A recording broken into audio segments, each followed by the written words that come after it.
তারকেশ্বর মহাবিদ্যালয় আয়োজিত বাংলা ভাষা ও সাহিত্যের আলোচনায় সকলকে স্বাগত জানাই। আজ আমরা ধ্বনিতত্ত্বের দ্বিতীয় পর্ব আলোচনা করব। দ্বাদশ শ্রেণীর জন্য নির্দিষ্ট এই টপিকটি আমরা প্রথমে আলোচনা করেছিলাম ধ্বনিতত্ত্বের প্রাথমিক কিছু বিষয় নিয়ে, তার সঙ্গে স্বরধ্বনি এবং স্বরধ্বনির শ্রেণীবিভাগ নিয়ে আলোচনা করেছিলাম।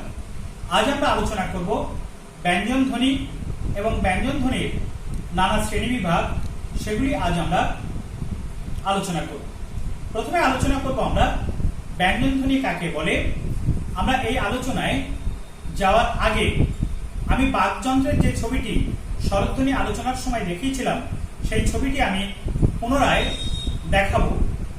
সেই ছবিটি যদি আমরা লক্ষ্য করি তাহলে দেখব যে আমরা বলেছিলাম যে স্বরধ্বনি উচ্চারণের সময় ফুসফুস থেকে নির্গত ধ্বনিবাহী যে শ্বাসবায়ু বা ধ্বনিবাহী যে বাতাস, সেই বাতাস মুখের মধ্যে কোথাও বাধাপ্রাপ্ত না হয়ে যে ধ্বনি উচ্চারিত হয় সেটি স্বরধ্বনি। কিন্তু ব্যঞ্জন ধ্বনি কাকে বলে? আমরা এক্ষেত্রে বলতে পারি ফুসফুস থেকে নির্গত শ্বাসবায়ু, ধ্বনিবাহী শ্বাসবায়ু মুখবিবরের মধ্যে কোথাও না কোথাও বাধাপ্রাপ্ত হয় এবং বাধাপ্রাপ্ত সেই বাধা সরে গিয়ে যে ধ্বনি উচ্চারিত হয় তাকে বলা হয়ে থাকে ব্যঞ্জন ধ্বনি। অর্থাৎ ব্যঞ্জন ধ্বনি উচ্চারণের সময় ফুসফুস থেকে নির্গত ধ্বনিবাহী যে বাতাস, সেই বাতাস মুখের মধ্যে কোথাও না কোথাও বাধাপ্রাপ্ত হয়। আর ব্যঞ্জন বর্ণ কাকে বলে? আমরা জানি ব্যঞ্জন বর্ণ হলো ব্যঞ্জন ধ্বনির লিখিত রূপ, অর্থাৎ ব্যঞ্জন ধ্বনির ছবি, সেই ছবিগুলো হলো ব্যঞ্জন বর্ণ।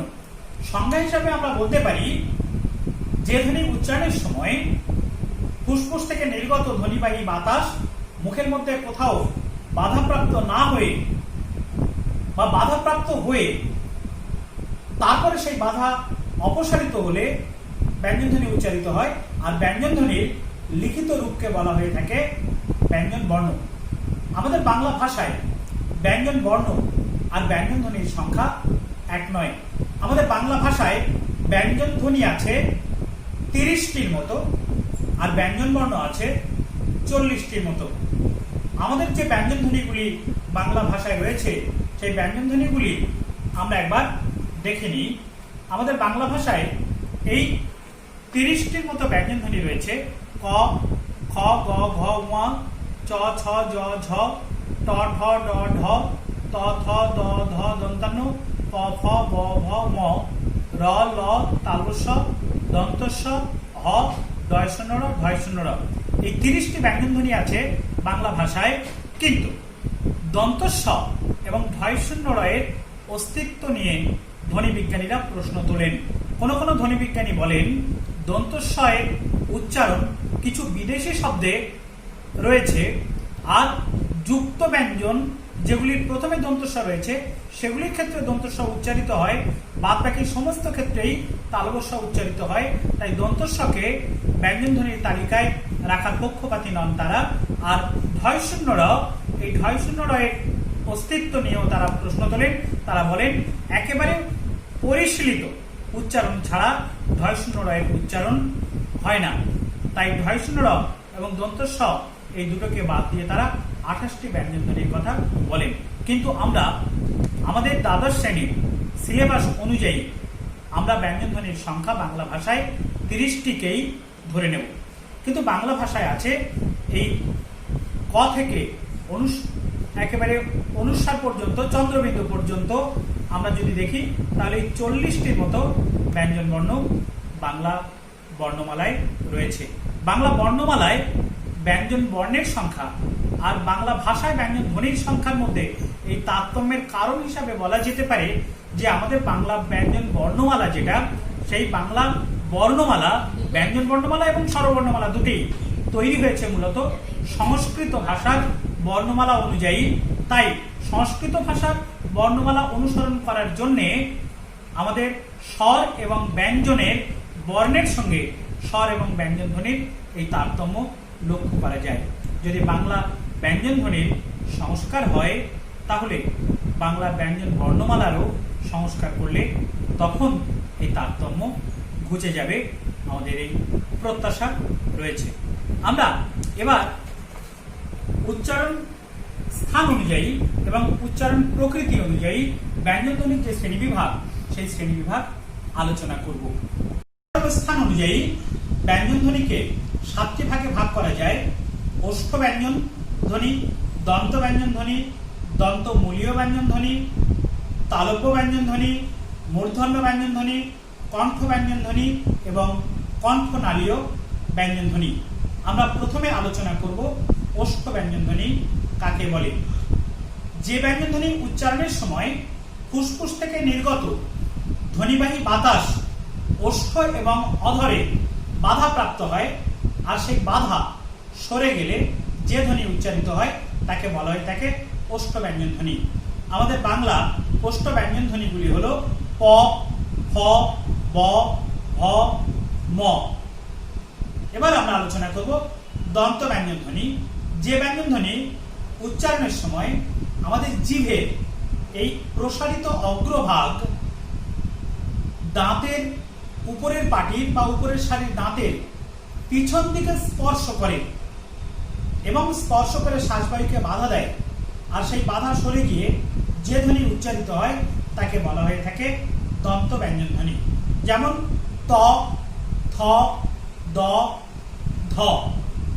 আর দন্তমূলীয় ব্যঞ্জন ধ্বনি কাকে বলে না, যে ব্যঞ্জন ধ্বনি উচ্চারণের সময় আমাদের জিভের প্রসারিত অগ্রভাগ উপরের সারির দাঁতের গোড়ার দিকে যে উঁচু ঢিবি মতো জায়গা আছে যাকে বলা হয় থাকে দন্তমূল, এই দন্তমূলকে স্পর্শ করে এবং ফুসফুস থেকে নির্গত ধ্বনিবাহী শ্বাসবায়ুকে বাধা দেয়, আর সেই বাধা অপসারিত হলে যে ধ্বনি উচ্চারিত হয় তাকে বলা হয়ে থাকে দন্তমূলীয় ব্যঞ্জন ধ্বনি। দন্তমূলীয় ব্যঞ্জন ধ্বনি বাংলায় আছে 4টি: দন্তস্ব, দন্তান্ন, র আর ল। এবার আমরা মূর্ধন্য ব্যঞ্জন ধ্বনি আলোচনা করব। মূর্ধন্য ব্যঞ্জন ধ্বনি কাকে বলে? আমরা বলতে পারি যে ব্যঞ্জন ধ্বনি উচ্চারণের সময় আমাদের জিভের সামনের দিকটা অর্থাৎ জিভের ওই অগ্রভাগ উল্টে গিয়ে অর্থাৎ প্রতিবেষ্টিত হয়ে মূর্ধাকে স্পর্শ করে এবং ফুসফুস থেকে নির্গত শ্বাসবায়ুকে বাধা দেয়, আর সেই বাধা সরে গিয়ে যে ধ্বনি উচ্চারিত হয় তাকে বলা হয় থাকে মূর্ধন্য ব্যঞ্জন ধ্বনি। বাংলায় মূর্ধন্য ব্যঞ্জন ধ্বনি হিসাবে বলতে পারি ট, ঠ, ড, ঢ, ডয় শূন্য র এবং ঢয় শূন্য রকে। এবার তালব্য ব্যঞ্জন ধ্বনি। তালব্য ব্যঞ্জন ধ্বনি কাকে বলে না, আমরা বলতে পারি যে ব্যঞ্জন ধ্বনি উচ্চারণের সময় আমাদের জিভের অগ্রভাগ শক্ত তালু এবং দন্তমূলকে স্পর্শ করে এবং ফুসফুস থেকে নির্গত ধ্বনিবাহী বাতাসকে বাধা দেয়, আর সেই বাধা সরে গিয়ে যে ধ্বনি উচ্চারিত হয় তাকে বলা হয়ে থাকে তালব্য ব্যঞ্জন ধ্বনি। যেমন চ, ছ, জ, ঝ আর তালব্য স, এগুলি হচ্ছে আমাদের বাংলায় তালব্য ব্যঞ্জন ধ্বনির দৃষ্টান্ত। আর রয়েছে কণ্ঠ ব্যঞ্জন ধ্বনি।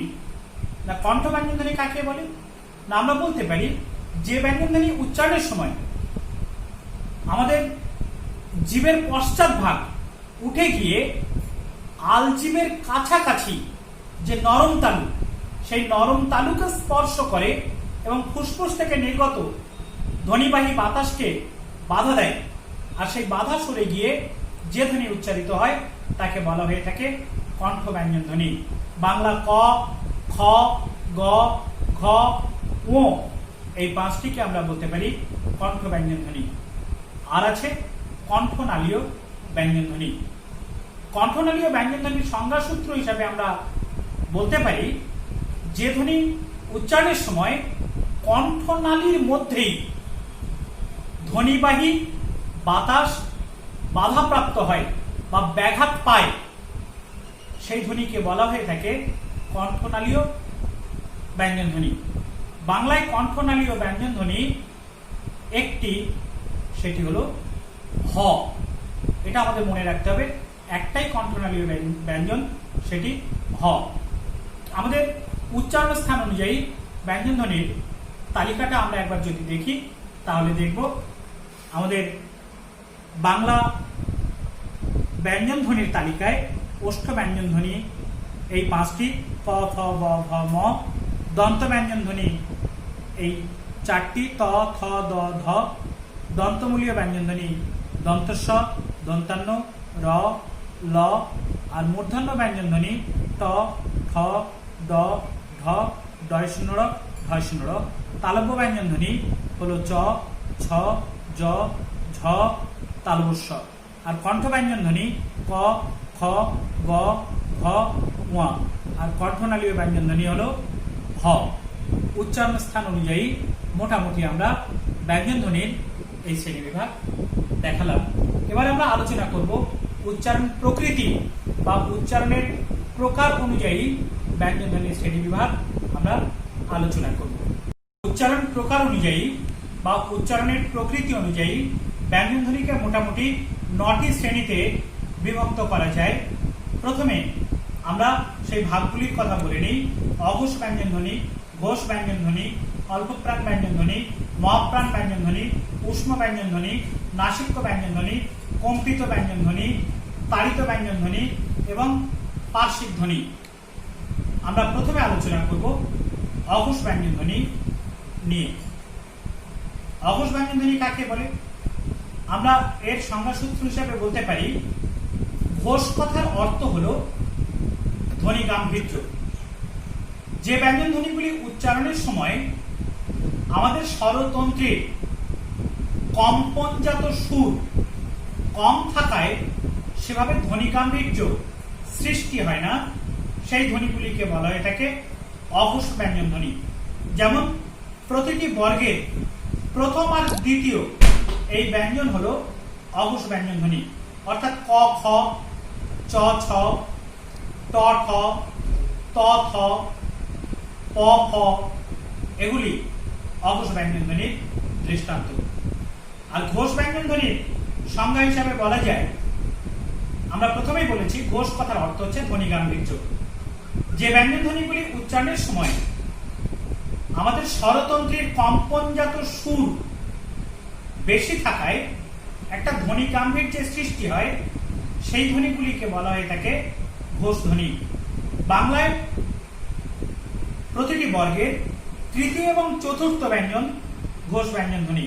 যেমন গ, ঘ, বর্গীয় জ, ঝ, ড, ঢ, দ, ধ এবং ব, ভ এগুলি বাংলায় ঘোষ ব্যঞ্জন ধ্বনির দৃষ্টান্ত। এবার অল্পপ্রাণ ব্যঞ্জন ধ্বনি কাকে বলে? আমরা বলতে পারি প্রাণ কথার অর্থ শ্বাসবায়ু, আর অল্পপ্রাণ কথার অর্থ হচ্ছে অল্প শ্বাসবায়ু। যে ব্যঞ্জন ধ্বনিগুলি উচ্চারণের সময় অল্প পরিমাণে শ্বাসবায়ু নির্গত হয় বা অল্প পরিমাণে শ্বাসবায়ুর প্রয়োজন হয়, সেই ব্যঞ্জন ধ্বনিগুলিকে বলা হয়ে থাকে অল্পপ্রাণ ব্যঞ্জন ধ্বনি। প্রতিটি বর্গের প্রথম এবং তৃতীয় ব্যঞ্জন হলো অল্পপ্রাণ ব্যঞ্জন ধ্বনি।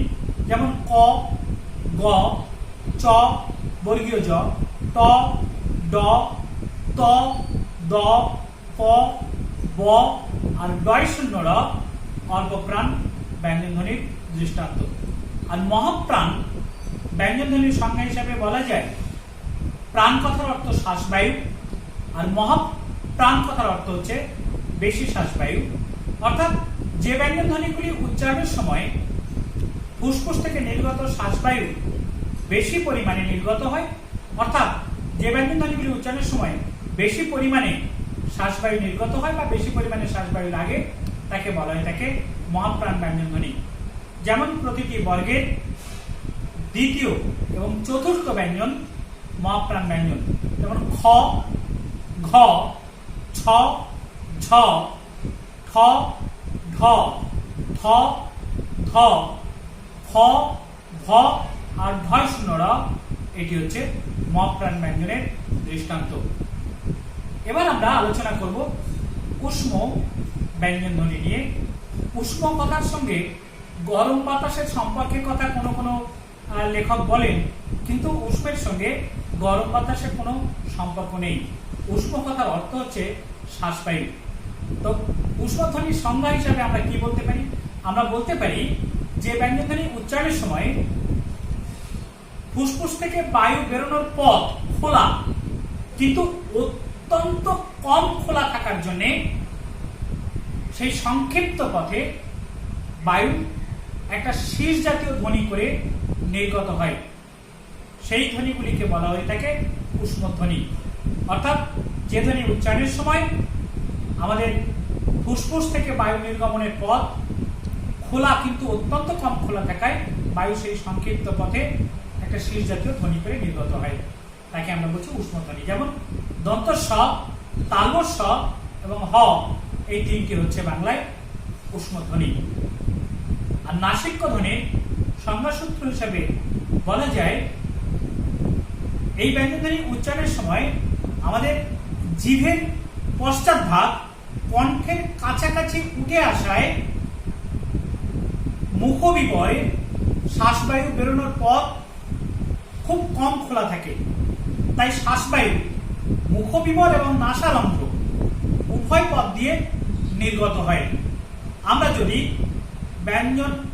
নাসিক্য ব্যঞ্জনগুলো যদি উচ্চারণ করি, তাহলে দেখব যে আমাদের মুখবিবর এবং নাসা গহ্বর এই দুটো জায়গা দিয়েই আমাদের শ্বাসবায়ু নির্গত হচ্ছে। এবং আমরা সংজ্ঞাসূত্র হিসাবে আরেকবার এটাকে যদি বলি, তাহলে বলবো যে ব্যঞ্জনধ্বনি উচ্চারণের সময় আমাদের জিভের পশ্চাৎভাগ কণ্ঠের কাছাকাছি উঠে আসায় শ্বাসবায়ু বেরোনোর পথ খুব কম থাকার জন্য শ্বাসবায়ু মুখবিবর এবং নাসা গহ্বর এই দুই পথ দিয়ে নির্গত হয়। যে ব্যঞ্জনধ্বনি উচ্চারণের সময় তাকে বলা হয়ে থাকে নাসিক্য ব্যঞ্জনধ্বনি। যেমন উ, দন্তান্ন, ম। মনে রাখতে হবে এই তিনটি হচ্ছে বাংলার মৌলিক নাসিক্য ব্যঞ্জনধ্বনি, উ, দন্তান্ন আর ম। ইয় এবং মূর্ধন্যের উদাহরণ আমরা নাসিক্য ব্যঞ্জনধ্বনির তালিকায় দিলাম না, কারণ ইয় এবং মূর্ধন্যের কোনো স্বতন্ত্র উচ্চারণ হয় না। ইয় এবং মূর্ধন্য উচ্চারণ হয় দন্তান্নর মতো, তাই এই দুটিকে আমরা মৌলিক নাসিক্য ব্যঞ্জনধ্বনি বলতে পারি না। এবার আমরা আলোচনা করব কম্পিত ব্যঞ্জনধ্বনি কাকে বলে। কম্পিত ব্যঞ্জনধ্বনির সংজ্ঞাসূত্র হিসাবে বলা যায় যে ব্যঞ্জনধ্বনি উচ্চারণের সময় আমাদের জিহ্বাগ্র কম্পিত হয়ে কয়েকবার দন্তমূলকে স্পর্শ করে, এর ফলে যে ধ্বনি উচ্চারিত হয় তাকে বলা হয় থাকে কম্পিত ব্যঞ্জনধ্বনি। বাংলা ভাষায় বাংলা ব্যঞ্জনধ্বনিতে কম্পিত ব্যঞ্জনধ্বনি হলো র।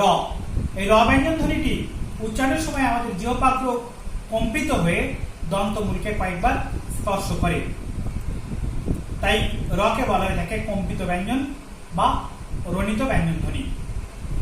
এবার আমরা আলোচনা করব তাড়িত ব্যঞ্জনধ্বনি নিয়ে। তাড়িত শব্দটি এসেছে তাড়ন থেকে।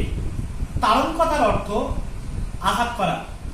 যে ব্যঞ্জনধ্বনিটি উচ্চারণের সময় বা যে ব্যঞ্জনধ্বনিগুলি উচ্চারণের সময় আমাদের জিভের অগ্রভাগ উল্টে গিয়ে মূর্ধাকে, অর্থাৎ যেখানে আমরা ট ঠ ড ঢ উচ্চারণ করি সেই মূর্ধাকে তাড়ন করে, সেই ব্যঞ্জনধ্বনিকে বলা হয় থাকে তাড়িত ব্যঞ্জনধ্বনি। যেমন ডয় শূন্য র, ধয় শূন্য র হলো বাংলা তাড়িত ব্যঞ্জনধ্বনির উদাহরণ। আর সবশেষে আমরা আলোচনা করব পার্শ্বিক ব্যঞ্জনধ্বনি নিয়ে। যে ব্যঞ্জনধ্বনি উচ্চারণের সময় আমাদের জিহ্বাগ্র দন্তমূলকে স্পর্শ করে থাকায় ফুসফুস থেকে নির্গত শ্বাসবায়ু বেরোতে পারে না, তখন জিভের দুপাশ দিয়ে নির্গত হয়, তাই লকে বলা হয়ে থাকে পার্শ্বিক ব্যঞ্জনধ্বনি। অর্থাৎ ফুসফুস থেকে নির্গত শ্বাসবায়ু জিভের দুপাশ দিয়ে নির্গত হয় ল ধ্বনি উচ্চারণের সময়, তাই লকে বলা হয়ে থাকে পার্শ্বিক ব্যঞ্জনধ্বনি। উচ্চারণ প্রকৃতি অনুযায়ী আমরা ব্যঞ্জনধ্বনির শ্রেণীটি আমরা যদি লক্ষ্য করি, তাহলে দেখব সেই উচ্চারণ প্রকৃতি অনুযায়ী ব্যঞ্জনধ্বনির শ্রেণী এইরকম। উচ্চারণ প্রকার অনুযায়ী ব্যঞ্জনধ্বনির প্রথম ভাগ করেছি আমরা অঘোষ ব্যঞ্জনধ্বনি। অঘোষ ব্যঞ্জনধ্বনি হচ্ছে প্রতিটি বর্গের প্রথম আর দ্বিতীয় ব্যঞ্জন, অর্থাৎ ক, খ, চ, ঝ, ট, ঠ, ত, থ, প, ফ এগুলো হচ্ছে অঘোষ ব্যঞ্জনধ্বনির দৃষ্টান্ত। আর ঘোষ ব্যঞ্জনধ্বনির দৃষ্টান্ত প্রতিটি বর্গের তৃতীয় আর চতুর্থ ব্যঞ্জন, কেউ কেউ পঞ্চম ব্যঞ্জনটাকেও ঘোষ ব্যঞ্জনের অন্তর্ভুক্ত করতে চান। তাহলে গ, ঘ, ঙ, বর্গীয় জ, ঝ, ড, ঢ, দ, ধ, দন্তান্ন, ব, ভ, ম এগুলি হলো ঘোষ ব্যঞ্জনধ্বনির উদাহরণ। আর অল্পপ্রাণ ব্যঞ্জনধ্বনি অর্থাৎ এই ব্যঞ্জনধ্বনিগুলি উচ্চারণের সময় শ্বাসবায়ু অত্যন্ত কম পরিমাণে নির্গত হয়। প্রতিটি বর্গের প্রথম আর তৃতীয় ব্যঞ্জন অর্থাৎ ক, গ, চ, বর্গীয় জ, ট, ড, ত, দ, প, ব এবং ড় এগুলি অল্পপ্রাণ ব্যঞ্জনধ্বনির উদাহরণ। আর মহাপ্রাণ ব্যঞ্জনধ্বনি হলো প্রতিটি বর্গের দ্বিতীয় এবং চতুর্থ ব্যঞ্জন, যেমন খ, ঘ, ছ, ঝ, ঠ, ঢ, থ, ধ, ফ, ভ এবং ঢ এগুলি হলো মহাপ্রাণ ব্যঞ্জনধ্বনির দৃষ্টান্ত। আর উষ্ম ব্যঞ্জনধ্বনি অর্থাৎ এই ব্যঞ্জনধ্বনিগুলি উচ্চারণের সময় আমাদের ফুসফুস থেকে ওই নির্গত শ্বাসবায়ু বেরোনোর পথ অত্যন্ত কম খোলা থাকে। এই তিনটি ব্যঞ্জনধ্বনি উচ্চারণের সময় তালবস্ব, তালবস্ব, দন্তস্ব, হ অর্থাৎ দন্তস্ব, তালবস্ব, হ হচ্ছে উষ্ম ব্যঞ্জনধ্বনি। এই তিনটি উচ্চারণের সময় শীষ জাতীয় ধ্বনি নির্গত হয় বলে এই তিনটিকে শীষ ধ্বনিও বলা হয়। আর নাসিক্য ব্যঞ্জনধ্বনি আমরা বলেছি যে মৌলিক নাসিক্য ব্যঞ্জনধ্বনি হলো তিনটে, ম, দন্তান্ন, ম। এই তিনটি মৌলিক নাসিক্য ব্যঞ্জনধ্বনি ছাড়াও আরো দুটি ব্যঞ্জনধ্বনি আছে, ইয় এবং মূর্ধন্য, কিন্তু সেগুলি মৌলিক নাসিক্য ব্যঞ্জনধ্বনি নয়। আর কম্পিত ব্যঞ্জনধ্বনি, এই ব্যঞ্জনধ্বনি উচ্চারণের সময় আমাদের জিহ্বাগ্র কম্পিত হয়ে দন্তমূলকে স্পর্শ করে, তাই এর নাম কম্পিত ব্যঞ্জনধ্বনি বা রণিত ব্যঞ্জনধ্বনি। যেমন বাংলায় র, এইটি যদি আমরা উচ্চারণ করি তাহলে দেখব আমাদের জিহ্বাগ্র কম্পিত হয়ে দন্তমূলকে কয়েকবার স্পর্শ করছে। আর তাড়িত ব্যঞ্জনধ্বনি অর্থাৎ ডয়শূন্য, ঢয়শূন্য এই দুটি ব্যঞ্জনধ্বনি উচ্চারণ করার সময় আমরা দেখব যে এই দুটি ব্যঞ্জন উচ্চারণ করার সময় আমাদের জিভের সম্মুখ ভাগ উল্টে গিয়ে যেখানে আমরা ট, ঠ, ড, ঢ উচ্চারণ করি সেখানে আঘাত করে বা চাঁটি মারার মতো একটা চাঁটি মারে এই ডয়শূন্য এবং ঢয়শূন্য। তাই এই ডয়শূন্য এবং ঢয়শূন্য হলো তাড়িত ব্যঞ্জনধ্বনি। আর পার্শ্বিক ব্যঞ্জনধ্বনি উচ্চারণের সময় আমাদের জিহ্বাগ্র দন্তমূলকে স্পর্শ করে থাকায় শ্বাসবায়ু জীবের দুপাশ দিয়ে নির্গত হয়, আর এর ফলে পার্শ্বিক ধ্বনি হিসাবে ল উচ্চারিত হয়। ল হলো পার্শ্বিক ব্যঞ্জনধ্বনি। উচ্চারণের প্রকার অনুযায়ী বা প্রকৃতি অনুযায়ী এগুলি হলো ব্যঞ্জনধ্বনির শ্রেণীবিভাগ। আমরা ব্যঞ্জনধ্বনির শ্রেণীবিভাগ অর্থাৎ উচ্চারণ প্রকৃতি অনুযায়ী শ্রেণীবিভাগ এবং উচ্চারণ স্থান অনুযায়ী ব্যঞ্জনধ্বনির শ্রেণীবিভাগ আমরা শেষ করলাম। এখান থেকে তোমাদের প্রশ্ন আসতে পারে যে প্রতিটি ব্যঞ্জনধ্বনি কম্পিত ব্যঞ্জন কোনটি, উষ্ম ব্যঞ্জন কোনটি, কণ্ঠনালীয় ব্যঞ্জন কোনটি, পার্শ্বিক ব্যঞ্জন কোনটি, এরকম ভাবে প্রশ্ন এসে এমসিকিউ আসতে পারে অথবা এসিকিউতে আসতে পারে, সংজ্ঞা হিসাবে আসতে পারে। এবার তোমরা প্রতিটি ব্যঞ্জনধ্বনির বৈশিষ্ট্যগুলি নিজেরা তৈরি করার চেষ্টা করো। তখন তোমরা কিভাবে করবে, উচ্চারণ প্রকৃতি অনুযায়ী প্রত্যেকটা ব্যঞ্জনধ্বনিকে কোন ব্যঞ্জনধ্বনিকে কি বলা যায় সেগুলি সেই ব্যঞ্জনধ্বনিগুলির পাশে লিখে ফেলবে এবং তারপরে উচ্চারণ স্থান অনুযায়ী কোন ব্যঞ্জনধ্বনিকে কোন ধরনের ব্যঞ্জনধ্বনি বলা যেতে পারে সেগুলি তার পাশে লিখে ফেলবে। এভাবে লিখে ফেললে তোমাদের প্রত্যেকটি ব্যঞ্জনধ্বনির বৈশিষ্ট্য তোমরা পেয়ে যাবে। আজ আমরা ব্যঞ্জনধ্বনির আলোচনা এখানে শেষ করছি। পরবর্তী ক্লাস অর্থাৎ ধ্বনিতত্ত্বের তৃতীয় পর্বে আমরা আলোচনা করব ফনিম এবং অ্যালোফোন নিয়ে, অর্থাৎ স্বনিম এবং পূরকধ্বনি বা উপধ্বনি, এবং সেগুলি আমরা কি করে নির্ণয় করব সেগুলি আমরা আলোচনা করব পরবর্তী ক্লাসে। আজ এই